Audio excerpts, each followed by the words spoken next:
Hey guys, welcome back to another video with Truckin' with Angie and Sarah, minus Sarah currently. She's going to be staying with mom and dad for a little while until I get my legs back under me and I get in the truck and am able to go pick her up. So orientation is set for the 17th and we should be there and getting our truck, and hopefully everything goes well. But this is just me riding the bike with the trailer attached.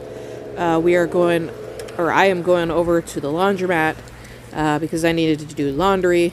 And so I know it's not like the best view. I think I'm going to have to move the phone mount for my camera and see if I can get a better view. I did stop and check for traffic before I crossed the street, so just in case anybody is curious. And then there should be the original audio in this, although it was a little bit sped up. But there was a train horn, so I did check before I crossed the train tracks, and I noticed that the train was not crossing in my specific area, so was no worry there. And in just a second, you're going to see me cross the train tracks, and once I get across the train tracks, I know I have a vehicle somewhere behind me. And I do this little zigzag thing because it's a slight incline, and what I'm trying to do is reduce the effort that it takes me to climb the hill. So I was just trying to make it a little bit easier on myself, and then I got up most of the hill, so then I pulled over and just rode the shoulder. But I am allowed the full use of the lane because technically it's a vehicle. A bike is a vehicle, so I do exercise that right, especially in this area because there's not much of a shoulder to really ride on, and there's no walking paths or any of that, so, or not very many. And then I did use a hand signal here to let people know that I was going to go to the right, and went on down my way. We're almost at the laundromat now. So you'll see I watch for traffic, and then I kind of ride the shoulder here right past US 45, and I go down to the laundromat, and I think I cut in over by the Husqvarna place where they sell all those mowers and stuff, so that I was in a safer area, not right next to all the big trucks and cars that were going down the road. Yeah, Western Auto, that's what it was. So yeah, I just cut through the parking lot over here and rode on down, and there's like this Rent One place right here, and then right next to that is the laundromat. And so what you'll see me do is I go all the way down to the grass, and then I turn around. That's the owner's truck right there, so the owner is in the business. So usually I park my bike right next to the door. So what I was doing was getting off my bike, and now I'm walking it around and turning it around, and like I was taking a big wide turn because I have the trailer. Like I said, I had to do laundry, and I actually ended up talking to another female truck driver while I was here. Don't worry, I didn't block the door. I know it looks like it.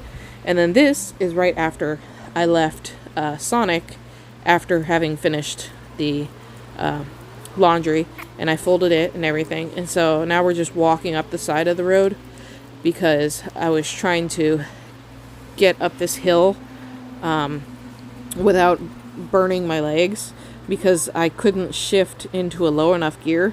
So I was trying to eliminate most of the hill so that it wouldn't be as hard on me. And then I went behind this car.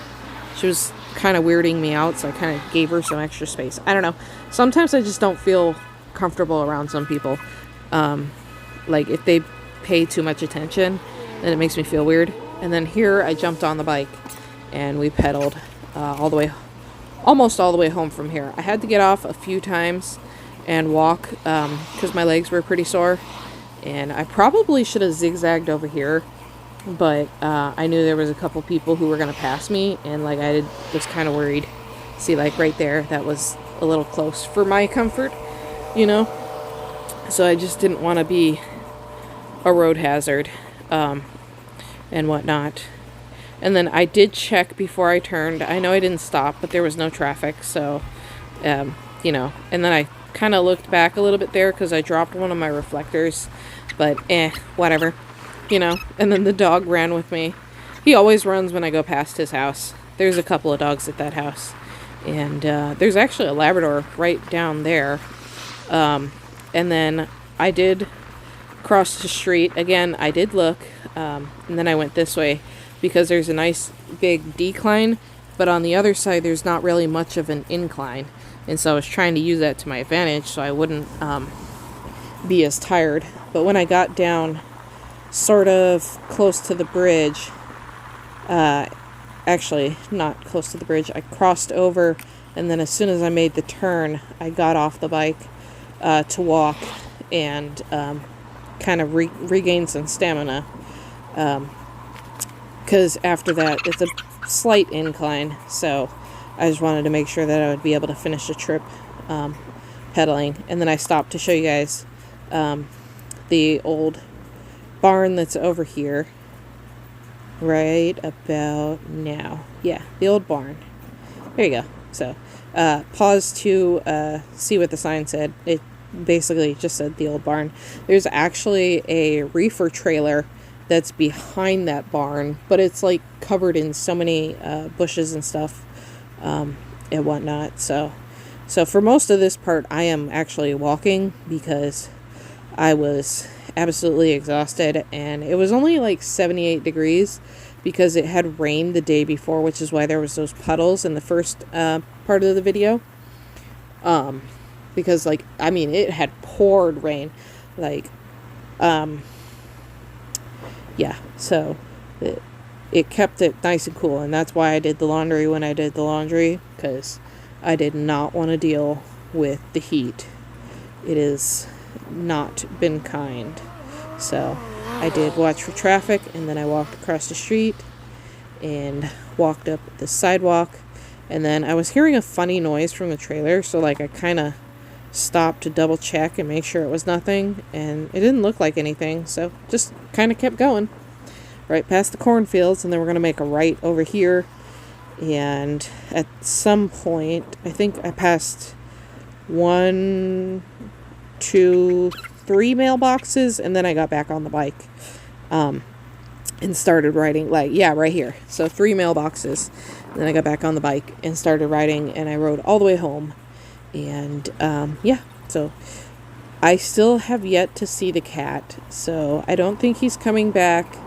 And so I decided to go ahead and give my neighbor the kennel that I had so that they can put the rabbit in there. And so we moved him in today, and he's very happy. I will try to include at the end of the video a picture of Rabbit in his new little enclosure. And I decided that the cat house that I was making, I will just make for the rabbit, because I don't think that the cat is going to come back. So at any rate, I hope y'all are staying safe and staying healthy, and we will see you in the next video, and hopefully that'll be when I get to JCT. So be safe, guys. Later.